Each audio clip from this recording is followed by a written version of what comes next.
Assalamualaikum warahmatullahi wabarakatuh. Salam sejahtera dan salam satu Malaysia. Kami pelajar IPG Kampus Darul Aman PPISMP Bahasa Melayu Ambilan Ogos 2025 Keluaran Julai 2030 ingin membentangkan berkaitan kapasiti pedagogi pembelajaran bermakna KPPB, iaitu berkenaan dengan interdisiplin dengan tema KPPB mengoptimumkan potensi murid melalui pembelajaran bermakna. Sebelum meneruskan sesi pembentangan, bak kata pepatah, tak kenal maka tak cinta. Oleh itu, izinkan kami memperkenalkan diri. Saya, Muhammad Naufal bin Raizi, diikuti oleh 3 rakan pembentang yang lain, iaitu Puteri Nur Amna Amelia Sofia binti Muhammad Hanafiah. Kemudian yang kedua, Muhammad Izwan Faris bin Osman. Dan rakan saya yang ketiga, iaitu Dayang Hanina Biha binti Awang Hebni. Baiklah, penyelaras KPPB pada sesi ini ialah Dr. Fariha binti Husin, diikuti dengan 2 pensyarah pembimbing, iaitu pensyarah pembimbing pertama bagi kursus BMMB 1094 iaitu Puan Hajah Rohana binti Mahmud, dan pensyarah pembimbing yang kedua iaitu bagi kursus BMMB 1084 iaitu Tuan Haji Azman bin Aris. Seterusnya, saya akan membentangkan berkaitan serba sedikit tentang kandungan persembahan yang telah kami pecahkan kepada 3 kumpulan, iaitu yang pertama fasa perancangan, yang kedua merupakan fasa perbincangan, dan yang ketiga merupakan fasa pelaksanaan. Baiklah, seterusnya kita akan lihat berkaitan dengan kursus yang terlibat dalam KPPB kali ini. Dalam KPPB kali ini, terdapat 2 kursus yang terlibat. Yang pertama ialah kursus BMMB 1094 iaitu kemahiran bahasa Melayu yang mempunyai bentuk pentaksiran secara persembahan, iaitu secara 20%. Peratus bagi persembahan ini telah diagihkan secara adil, iaitu merangkumi HPP 2 sebanyak 10% dan juga HPP 5 sebanyak 10%. Seterusnya, kita lihat kursus kedua yang terlibat dalam KPPB kali ini, iaitu kursus BMMB 1084 iaitu kursus asas tata bahasa Bahasa Melayu yang mempunyai 2 bentuk pentaksiran, iaitu secara penulisan sebanyak 30% dan juga penghasilan produk sebanyak 30%. Bagi penghasilan produk, peratus juga turut diagihkan secara adil, iaitu merangkumi HPP 2 sebanyak 15% dan juga HPP 6 juga sebanyak 15%. Baiklah, seterusnya kita beralih pula pada fasa perancangan. Interdisciplinary ini menggabungkan 2 subjek, iaitu kursus BMMB 1094 selaku kursus tuan rumah, iaitu kursus kemahiran bahasa Melayu, dan kursus BMMB 1084 yakni kursus asas tata bahasa Bahasa Melayu. Baiklah, bagi kursus BMMB 1094 iaitu kursus kemahiran bahasa Melayu, terdapat 4 HPK utama. Namun, kami telah fokuskan kepada HPK yang ketiga, iaitu menunjuk cara aktiviti kemahiran mendengar dan bertutur bahasa Melayu yang meliputi aspek C3, A2, HPP 2, HPP 5, KKJ 1 dan juga KMK 1. Namun, bagi kursus BMMB 1084, yakni kursus asas tata bahasa Bahasa Melayu, kami mempunyai 3 HPK. Namun, kami telah fokuskan kepada HPK yang ketiga, iaitu mengilustrasi konsep sistem ejaan Bahasa Melayu dan kegramatisan tata bahasa yang meliputi aspek C4, HPP 2 dan juga HPP 6. Dalam interdisciplinary ini, bagi kursus BMMB 1094, yakni kursus kemahiran bahasa Melayu, HPK 3 memfokuskan tentang tugasan persembahan, manakala bagi kursus BMMB 1084, kursus asas tata bahasa Bahasa Melayu, HPK 3 pula memfokuskan tentang tugasan penghasilan produk. Baiklah, seterusnya saya akan menerangkan mengenai soalan pentaksiran berterusan bagi kursus BMMB 1094 kemahiran bahasa Melayu yang meliputi HPK yang ketiga, iaitu menunjuk cara aktiviti kemahiran mendengar dan bertutur bahasa Melayu. Bagi kursus ini, kami akan mengadakan sebuah simulasi pengajaran. Baiklah, seterusnya bagi kursus BMMB 1084 iaitu Asas Tata Bahasa Bahasa Melayu yang memfokuskan kepada HPK yang ketiga iaitu mengilustrasikan konsep sistem ejaan bahasa Melayu dan kegramatisan tata bahasa. Bagi kursus ini, kami akan menghasilkan sebuah buku digital ataupun e-book yang bertajuk Pola Keselarasan Huruf Vokal. Baiklah, seterusnya kita akan beralih pula pada big idea bagi kedua-dua kursus ini, yakni BMMB 1094 Kemahiran Bahasa Melayu dan BMMB 1084 Asas Tata Bahasa Bahasa Melayu, iaitu Lestari Bahasa Pedagogi Bermakna. Baiklah, seterusnya kita akan beralih pula pada essential question bagi kursus BMMB 1094 Kemahiran Bahasa Melayu, yakni bagaimanakah perancangan pengajaran yang kreatif dapat meningkatkan penguasaan kemahiran bahasa murid. Perancangan pengajaran yang kreatif membantu menarik minat murid dan menjadikan PDP lebih menyeronokkan apabila aktiviti dirancang secara pelbagai seperti permainan bahasa, simulasi atau penggunaan teknologi. Murid lebih aktif terlibat dan berani menggunakan bahasa. Penglibatan aktif ini secara langsung meningkatkan kemahiran mendengar, bertutur, membaca dan menulis bagi seseorang tersebut. Seterusnya, essential question bagi kursus BMMB 1084 Asas Tata Bahasa Bahasa Melayu, yakni bagaimanakah kefahaman mendalam tentang morfologi dan sintaksis menjamin ketepatan komunikasi. Kefahaman yang mendalam tentang morfologi dan sintaksis membantu penutur membina perkataan dan ayat dengan betul. Apabila struktur kata dan susunan ayat difahami dengan jelas, mesej dapat disampaikan dengan tepat tanpa kekeliruan makna. Hal ini menjamin komunikasi yang lebih berkesan dan jelas dalam pelbagai situasi. Yang kedua, mengapakah kegramatisan tata bahasa menjadi teras utama dalam kelestarian sistem ejaan Rumi? Kegramatisan tata bahasa penting kerana ia memastikan penggunaan ejaan Rumi kekal konsisten dan teratur. Struktur tata bahasa yang betul membantu mengelakkan kesalahan ejaan dan penggunaan kata yang tidak tepat. Oleh itu, kegramatisan menjadi asas untuk mengekalkan ketepatan dan kelestarian sistem ejaan Rumi dalam penulisan bahasa Melayu. Baiklah, seterusnya kita akan beralih pula pada fasa pelaksanaan iaitu prosedur pelaksanaan. Bagi kursus BMMB 1094, kami telah memfokuskan kepada kemahiran mendengar dan juga bertutur bahasa Melayu. Bagi kursus BMMB 1084 Asas Tata Bahasa Bahasa Melayu, kami telah memfokuskan kepada ilustrasi konsep sistem ejaan bahasa Melayu dan juga kegramatisan tata bahasa.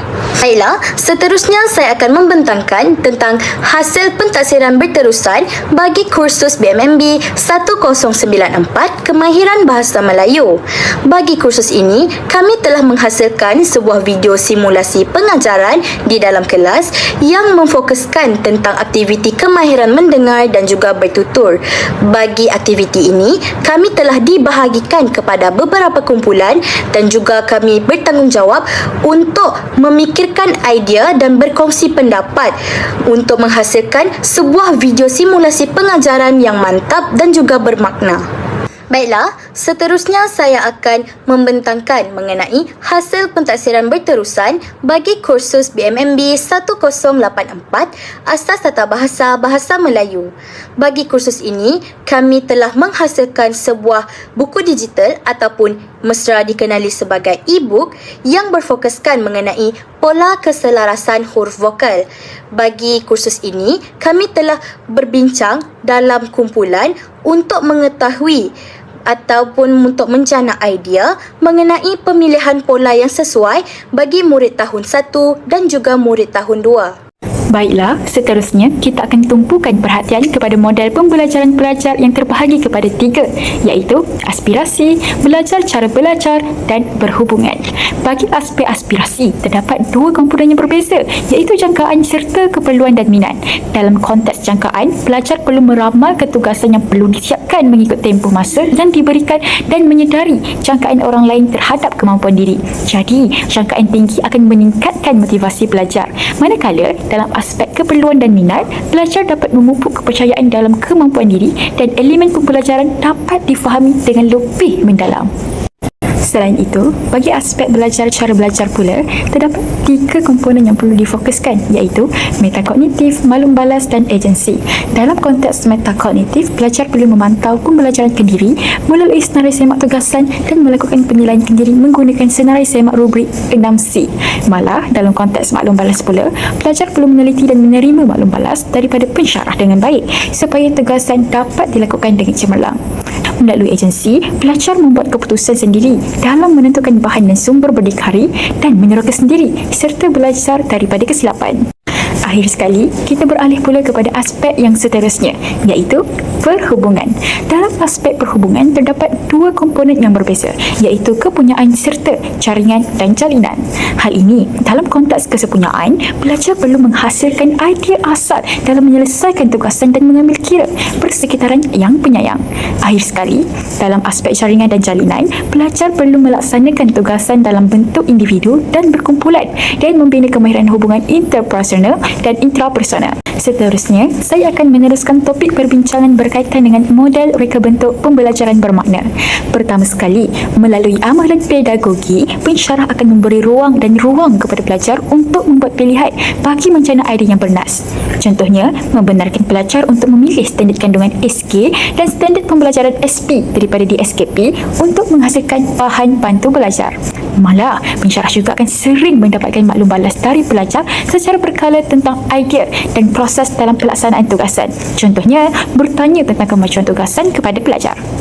Kedua, persekitaran pembelajaran yang interaktif dan fleksibel memainkan peranan yang penting bagi meningkatkan kefahaman pelajarnya. Contohnya, sesi pembelajaran boleh dilakukan secara bersemuka atau menggunakan kaedah pembelajaran secara dalam talian dengan menggunakan Google Classroom, Google Meet, WhatsApp dan Telegram. Seterusnya, yang ketiga pula berkaitan dengan pemanfaatan kemudahan digital kepada pelajar. Dalam konteks ini, pelajar dapat mengakses teknologi digital yang membolehkan mereka mendapat maklum balas pembelajaran dengan lebih pantas. Selain itu, pelajar dapat menghasilkan karya melalui kemudahan digital untuk pembelajaran bermakna. Contohnya, menghasilkan bahan bantu belajar secara digital untuk kegunaan murid-murid. Tambahan pula, pelajar juga dapat mengakses teknologi bila-bila masa bagi membuat eksplorasi tentang teknik dan proses penghasilan. Di samping itu juga, dalam konteks rakan pembelajaran, para pelajar saling bekerjasama dalam melaksanakan tugasan BMMB 1094 Kemahiran Bahasa Melayu, iaitu persembahan secara berkumpulan. Hal ini, setiap pelajar bertanggungjawab memainkan peranan masing-masing dalam simulasi pengajaran secara berkumpulan. Pelajar juga bekerjasama dalam menghasilkan buku digital e-book bagi BMMB 1084 Asas Tata Bahasa Melayu berkaitan pola keselarasan huruf vokal. Tambahan pula, kolaborasi antara pensyarah BMMB 1094 dan BMMB 1084 juga penting bagi bimbingan interaksi ilmu. Jadi, pensyarah turut membimbing pelajar dalam membuat sesuatu keputusan. Seimbang santai podcast juga antara pelajar senior dan pelajar junior merupakan satu kaedah lain dalam membantu pelajar memperolehi maklumat. Bagi meneruskan perbincangan pada hari ini, saya juga akan mengupas topik berkaitan elemen KPPB yang terlibat dalam penghasilan tugasan, iaitu pemanfaatan digital, 3R dan 6C. Dalam aspek pemanfaatan digital, penggunaan pelbagai aplikasi seperti Genially, Canva dan Scratch sangat berguna untuk meningkatkan kualiti pembelajaran. Kemudian, dalam 3R yang mempunyai elemen relevance, menunjukkan tugasan ini relevan dan percaya masa depan sebagai guru di sekolah rendah. Akhir sekali, dalam aspek 6C, terdapat 6 elemen yang digunakan, iaitu critical thinking, pemikiran kritis, creative thinking, pemikiran kreatif, collaboration, kolaboratif, communication, komunikasi, karakter, sahsiah dan citizenship yang bermaksud kewarganegaraan. Baiklah, mari kita beralih kepada topik yang seterusnya, iaitu pemikiran kreatif. Melalui pemikiran kreatif, pelajar perlu mengolah sumber idea yang ada dan menambah idea baharu berdasarkan eksplorasi bahan digital BBB mahupun mewujud penulisan berkaitan kurikulum bahasa Melayu sekolah rendah. Selain itu, mereka juga perlu meneroka dan mensahirkan kreativiti mereka melalui pengaplikasian kebudayaan, kesenian dan estetika dalam penghasilan bahan bantu pengajar. Akhir sekali, penggunaan teknologi realiti maya perlu digunakan untuk meningkatkan pengalaman kreatif pelajar dalam melakukan tugasan. Baiklah, akhir sekali saya akan menerangkan tentang aspek yang terakhir, iaitu kolaborasi. Dalam konteks ini, sesi brainstorming kumpulan diadakan di mana pelajar boleh menghargai pandangan orang lain, menyumbang idea secara konstruktif dan mengurus kerja berpasukan. Kesannya dapat membina kepercayaan, menyelesaikan konflik dan merancang strategi komunikasi efektif semasa bekerja dengan pelbagai pihak. Mari kita lihat pula impak kepada para pelajar dalam melaksanakan pentaksiran berterusan. Impak yang pertama ialah maklumat kekal pada diri sendiri dan dapat digunakan sepanjang hayat. Impak kedua dapat meningkatkan penglibatan pelajar. Impak yang ketiga ialah menghubungkan pelajar dengan realiti dunia sebenar. Impak keempat, membina kemahiran, pengetahuan, keyakinan diri serta efikasi pada diri. Dan impak yang terakhir iaitu impak yang kelima pula ialah dapat membina perhubungan sesama pelajar, guru dan juga komuniti. Mari kita lihat kepada rumusan pula. Kapasiti pedagogi dalam pembelajaran bermakna menekankan keupayaan pendidik untuk menyampaikan ilmu secara kontekstual dan relevan. Big idea gabungan bagi tugasan ini ialah lestari bahasa pedagogi bermakna yang menekankan kelestarian bahasa melalui amalan pedagogi yang berkualiti dan bermakna. Essential question yang memandu pelaksanaan tugasan ini ialah bagaimanakah integrasi sistem tata bahasa yang tepat dapat memperkukuh kualiti pengajaran pendidikan murid di sekolah rendah. Tugasan ini dilaksanakan melalui pentaksiran berterusan interdisiplin iaitu penghasilan objek pembelajaran digital OPD yang menggabungkan kemahiran merancang pedagogi kreatif bagi kursus BMMB 3223 serta ketepatan sistem tata bahasa dan ejaan bagi kursus BMMB 1084. Dari segi pemberatan markah, kursus BMMB 3223 dinilai melalui persembahan sebanyak 20%, HPP 2 10%, HPP 9 10%, manakala kursus BMMB 1084 melibatkan penghasilan produk sebanyak 30%, HPP 2 15%, HPP 6 15%. Tugasan ini mengaplikasikan aras taksonomi Bloom, C6 mencipta dan C4 menganalisis sekaligus memberi kesan positif kepada pelajar dan meningkatkan keupayaan berfikir aras tinggi, kreativiti, kemahiran digital, kefahaman tata bahasa yang lebih mendalam serta kebolehan merancang PDP yang lebih berkesan untuk murid sekolah rendah. Bagi refleksi yang kedua BMMB 1084 Asas Tata Bahasa Bahasa Melayu, pentaksiran berterusan ini bertujuan supaya murid dapat mengaplikasikan konsep tata bahasa dan morfologi bahasa Melayu secara teori dan juga praktikal. Sekian saja pembentangan daripada kami. Sekian, terima kasih.